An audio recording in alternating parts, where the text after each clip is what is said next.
Renard.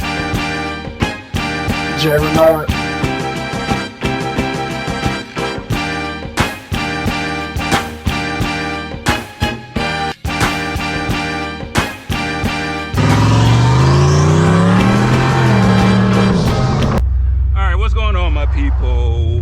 New day. The KRW Performers Cars and Coffee was yesterday. We got the car out there. It was a little bit sketchy getting it out there. I did not burp the system. And so today what we're doing is really just testing the coolant system. My belt tensioner is sketchy. I think it's gonna break, so I'm really not gonna put too much of a load on it. But what I want to do today is just make sure the coolant system is regulating correctly.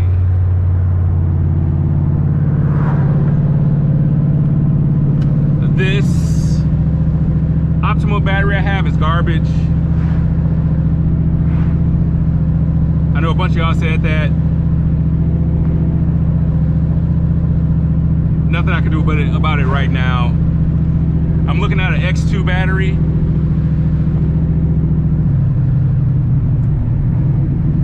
Temperature looks great. It's regulating like it was. I took it out yesterday, this time of the day. A couple of things. This is an old tune I had my fan kicking on at 206 and cutting off at 200, which should be fine. But I didn't burp the system, so it wasn't regulating correctly. Now it's regulating correctly.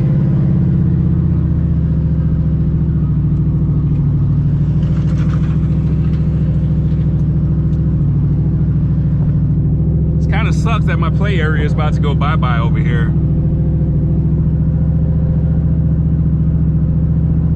They're doing construction.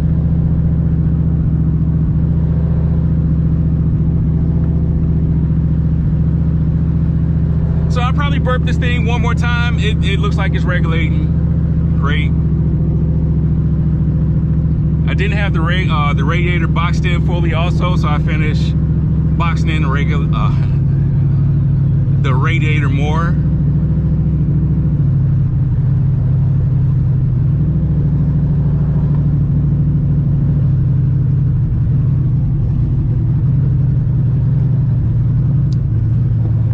So everything looks good.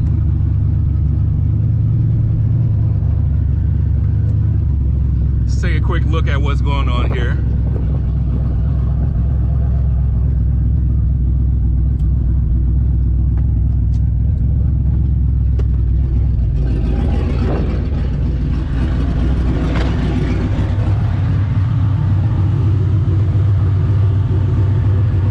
Like the look of the cowl hood. I got more paint correction I gotta do.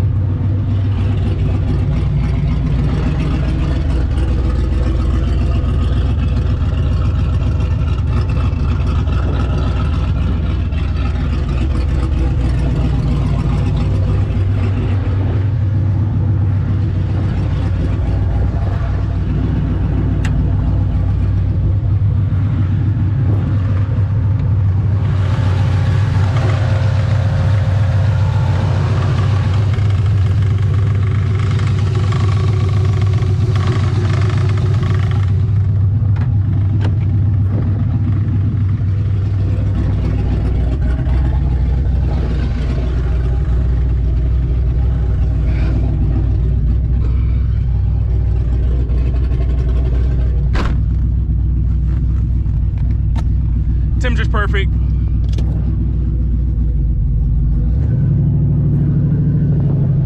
So I'm always, after I have these silicone clamps off, I'm always timid with this vehicle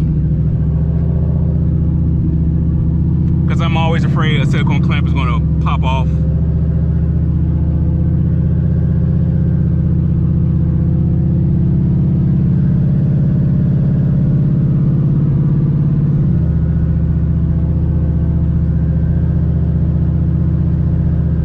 So I need to get the belt tensioner, new belt tensioner. I got to put the radiator cover on. I got to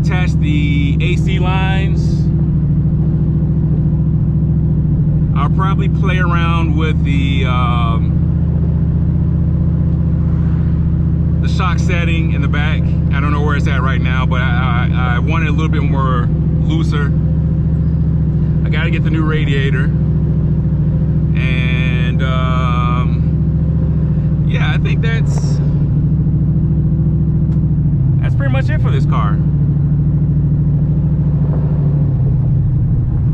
So next event is Chicago Mustang Club season opener.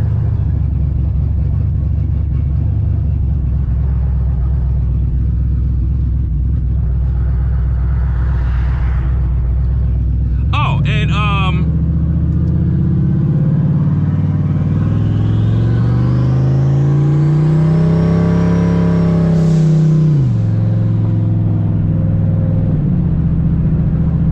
boy, she seemed a little rich right there.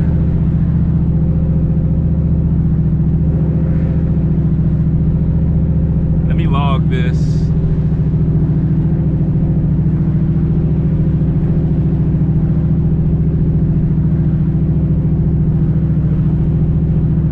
That's plenty rich for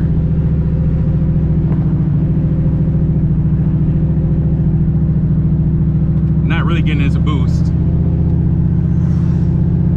Yeah, 2 pounds of boost, and she was rich. She's gonna foul out plugs like that.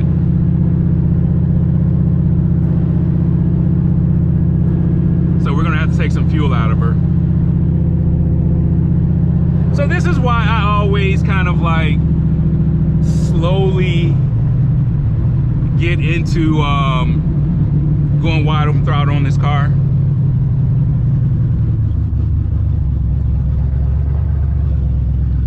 Like 2 pounds of boost, and it's commanding point in the 0.7s for lambda. It's not really good.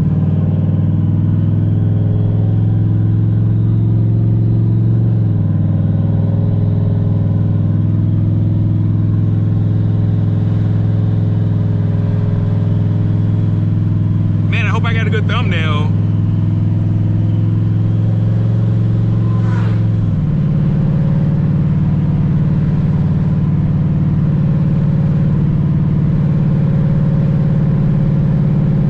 I can tell the rear of this car is different now. I don't know, it just feels different.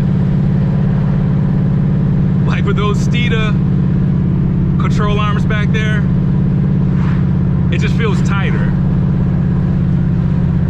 With the Mach 1 springs, it feels tight. Of course, I did have worn out control arm bushings back there, so that kind of makes sense why it feels tighter. But coolant system is burped, it's on point. No smoke under the hood. So all good stuff.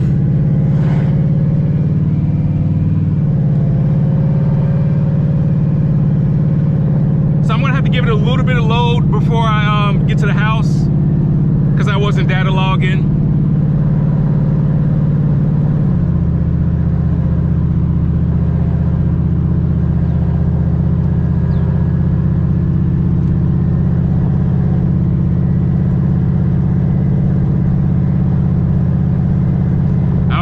One of my videos I was saying I thought I had my steering wheel cocked when I put the steering shaft back on, but it's perfect.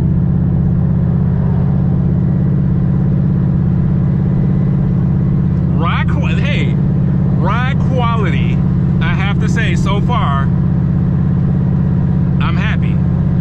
Now here are some bumps up in here. It feels good.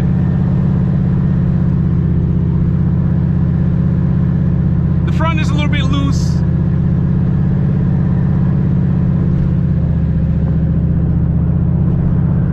But this feels much better than Project Kendra.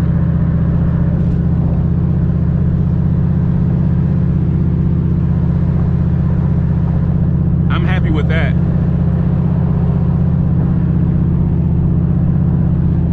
temperature 186, 188. Hey, this is a stock radiator with this massive turbo on here.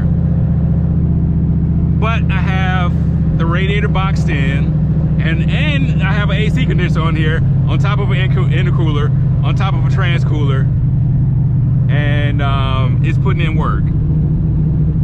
I know 12 is further north, so I think I'm in a good spot. Like I said, I can't lay into it, but I do want to show this to my tuner. I'll probably take a little fuel out of it.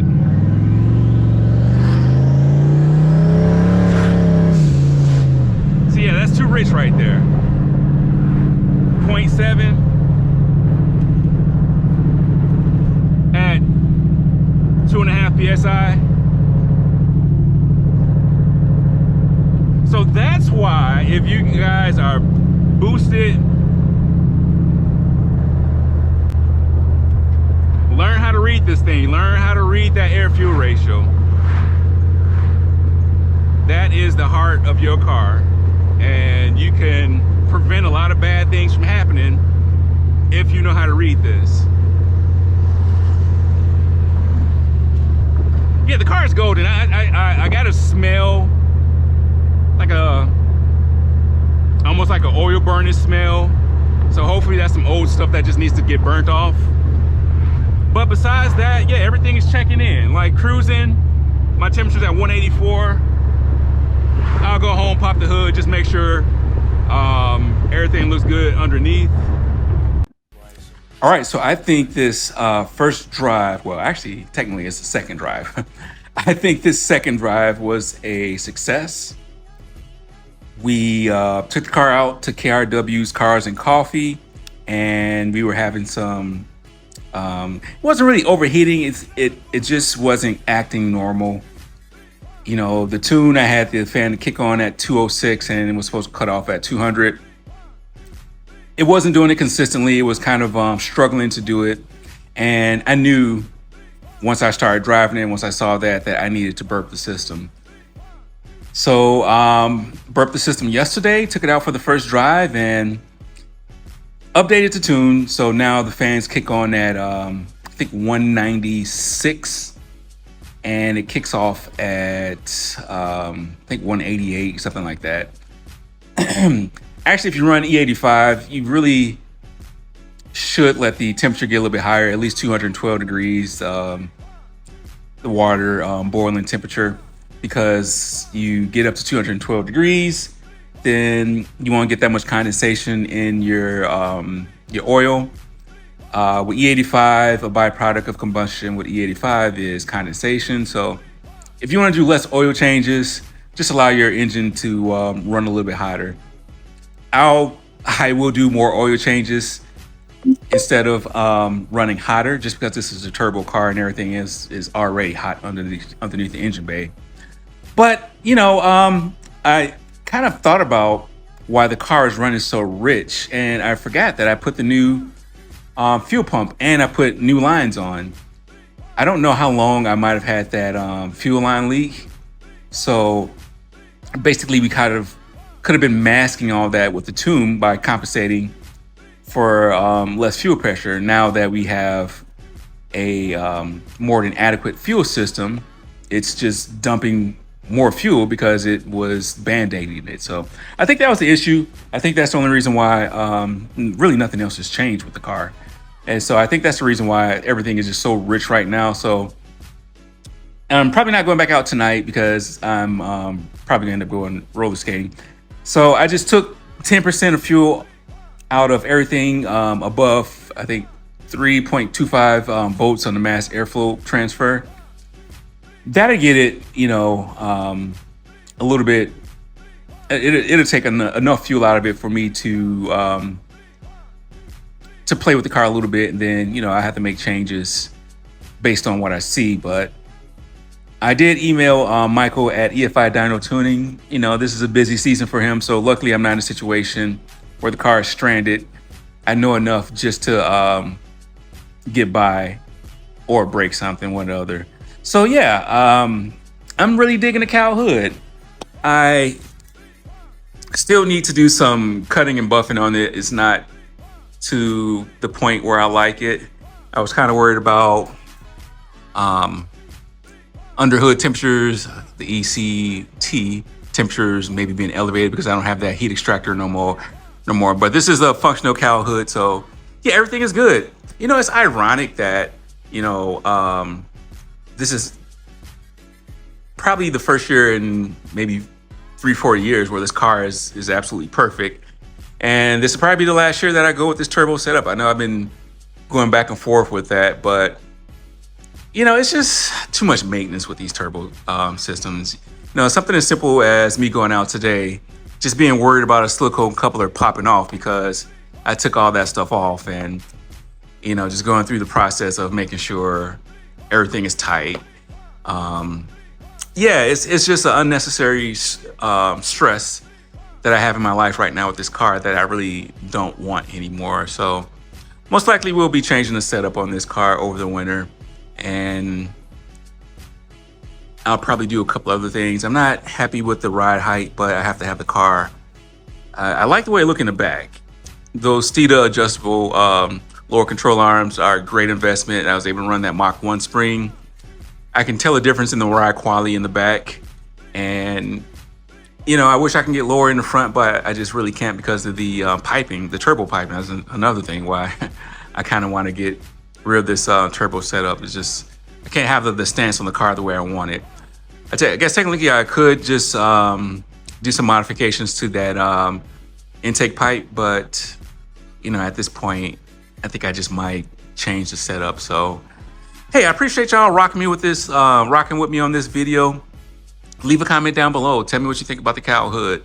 That's pretty much really the only visual thing that I changed on the car from last year to this year, and I think it looks great. I think, like I say, it's 3 foundational pieces that you need for a nice SN95 build, and the cowl hood is kind of like the golden standard. So, hey, tell a couple of people about the channel. I appreciate y'all, and God bless.